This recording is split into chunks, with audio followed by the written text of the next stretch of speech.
I hope everyone is having a great start to their 2026, and I think it's so important at the beginning of the year to get our mind clear, to get our hearts right, and to focus on co-creating a great life with Spirit.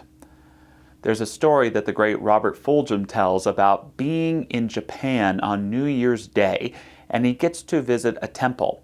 And the temple has this bit of a legend. You're led into a completely dark room, and the idea is that there's a lock hidden in the room.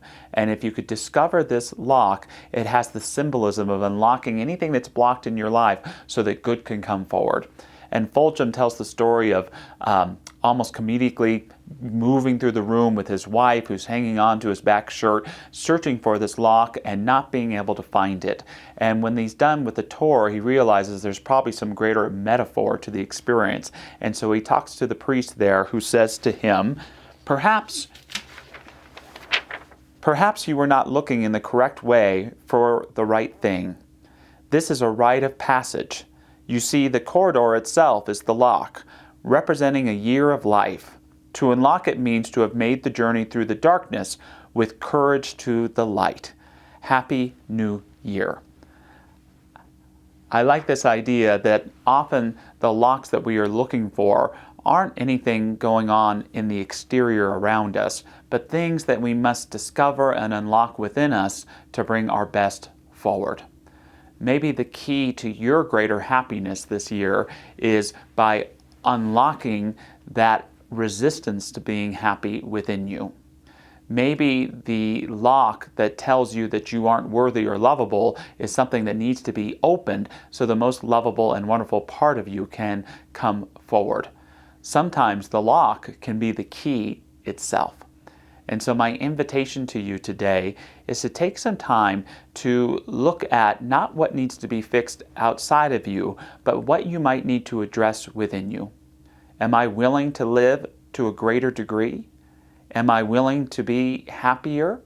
Am I willing to receive love from all the sources that it may be coming to me from without inhibition? Am I willing to love to a greater degree of lovingness, beingness, happiness?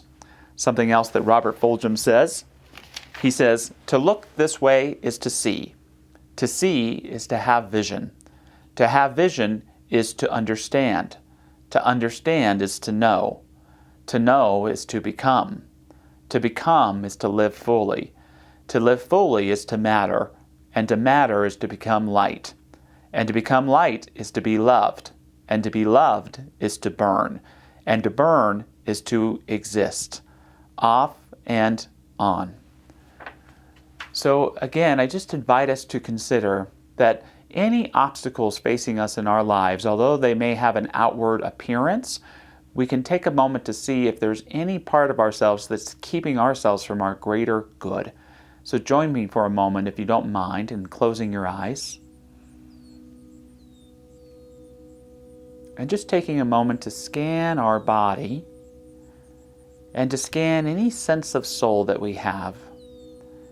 And almost like we might hear a great safe, just hear that unlocking. I simply affirm that there is no part of my own being that is locked from its greater good. And I simply know that by opening any belief or part of myself that does not believe in my greater good, I not only unlock that belief, but I set free greater receptivity to love, to happiness, to well-being. I don't reject any of the locks inside of me. I simply can remember why they got put there in the first place, but knowing that I don't need them anymore, I open myself up to a greater transparency of love, prosperity, happiness, and well-being. And so it is. Amen.